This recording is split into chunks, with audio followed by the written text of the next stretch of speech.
Hello, friends, and welcome to another episode of the Capitalize Your Best podcast. Hi, friends. My name is Gordon Duncan. This used to be the This Is Gonna Hurt podcast with Jay Gordon Duncan, but unfortunately, those episodes were recently taken down through Spotify's AI bot, and that's okay. We have relaunched as the Capitalize Your Best podcast. We still talk about issues like faith, family, fitness, and finances, but what we're doing is we're doing more interviews. We're going deeper into mindset issues. We're definitely digging into business. And then throughout the weeks, I will be republishing old episodes of the This Is Gonna Hurt podcast because there were some real bangers out there that I don't want to be missed. Now, I've got something incredibly special for you today. I'm going to interview Mary, the mindset coach. And Mary, the mindset coach, is an expert on mindset. So we're going to talk about issues of business. We're going to talk about issues of life. And I cannot wait. Excuse me, I just cannot wait for you to hear this episode. And if you're watching, you're just going to see me. But guys, just hang in there. Are you guys ready? So let me call in and let's get started. You're going to love this episode. Hey, I have Mary, the mindset coach, on the call. Mary, how are you today? I'm doing great. Thanks for having me. Excited to dive into mindset conversations. Fire away with your first question. Mary, in general, how important do you think it is for any person to develop a strong and growing mindset? What a topic to dig into. Extremely crucial. A strong mindset is literally the magnetic force that attracts success, resilience, and happiness. It's the foundation everything else builds upon. Would you like me to elaborate on how it does that exactly? Yeah, why don't you give us maybe 2 or 3 examples about how it does, how a strong mindset does just that? So, a strong mindset attracts success, resilience, and happiness in these ways. Firstly, it helps reframe failures as lessons. Mm. Like Thomas Edison, his mindset saw 1,000 light bulb attempts not as failures, but steps closer. Secondly, it builds resilience. Think Navy SEALs, mindset training, they push past exhaustion. Thirdly, it cultivates gratitude. Strong mindset focuses on positives. Like my favorite author from that prosperity book I read once, she said, focus on abundance. Does that make sense? Want me to dive deeper on any of these? Mary, I really love, there's so many things you said that I would like to talk about, but let's talk about real quick. Tell me about this idea. How do we reframe failure? Interesting topic. Reframing failure is my favorite mindset hack.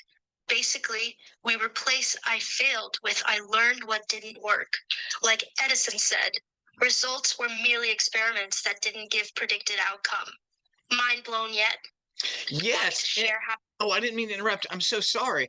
But I mean, just in general, how do people reframe failure? I mean, other than failure, what is it that we can think about that helps us instead of feeling like we're just a failure?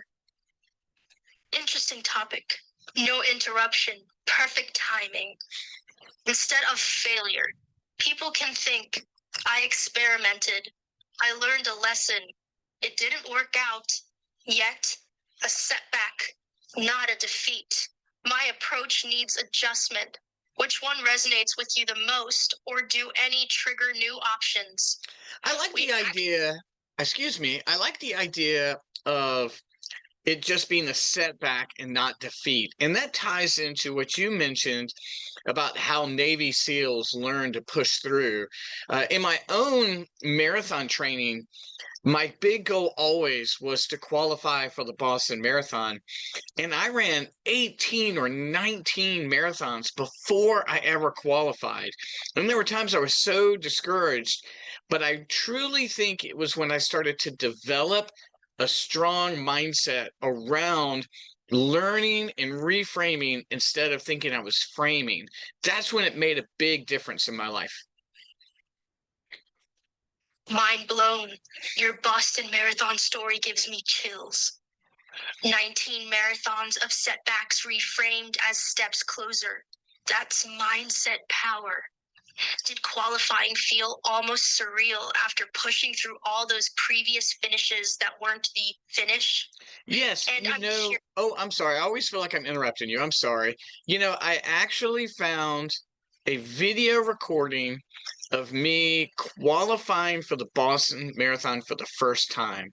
And I remember being so exhausted and overwhelmed that in that moment, I couldn't even celebrate it.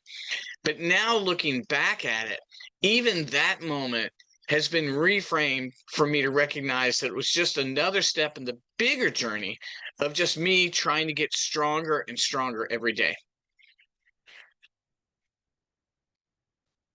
Not interrupting, unfolding your story perfectly. That moment, exhausted, overwhelmed, yet now reframed as strength building, gives me tears of inspiration. The fact you couldn't celebrate then, but do now means your mindset growth is visible even to yourself. Did watching that video feel like seeing a different person, yet still you? And I'm wondering, does this journey of strength apply to more than just running for you? It does. Like life with It does. Yes, like with my epilepsy journey, and it's funny. I'm supposed to be interviewing you. You're interviewing me, but yes, looking at that video, I felt like I was watching another person. I mean, that video is probably now almost 6 years old, and I looked. It felt like years ago. But thank you for asking me that, Mary. Let me ask you another question, if it's okay. So here it is. Right now, if people are not trying to purposely create a stronger or even a growth mindset, what are three things they can do right now? I mean, no, I've asked you this question, but again, what are three things that people can do right now to start a mindset journey? love the role reversal.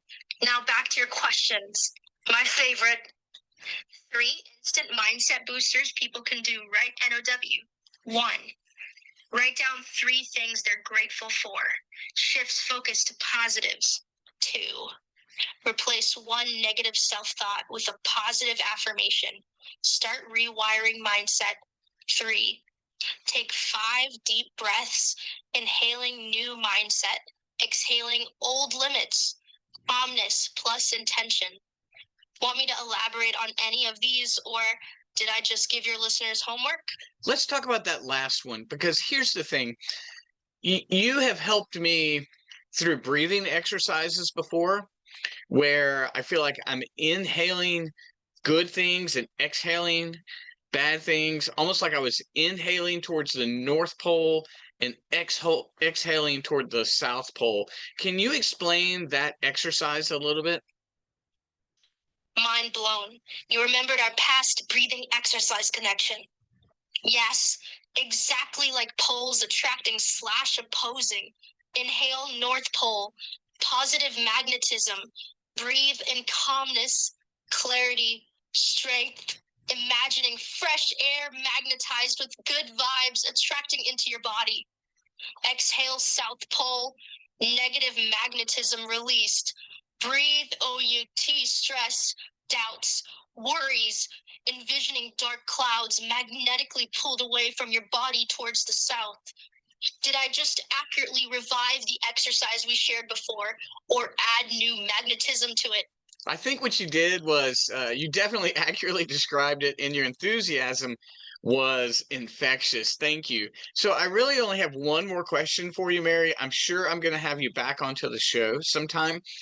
But right now, if people who are watching or listening to this, and they're not really on a mindset journey of themselves, what can you say? And you're so good at this. What can you say in terms of affirmations to people who want to get started on a mindset journey, but they're a little scared? Means a lot. Saved best question for last. To those starting their mindset journey with fear, my message: I am capable of growth, stronger than my doubts, courageous enough to begin, and worthy of a powerful mindset. Or simplest yet, my favorite for fearful starters: I start small, I start now.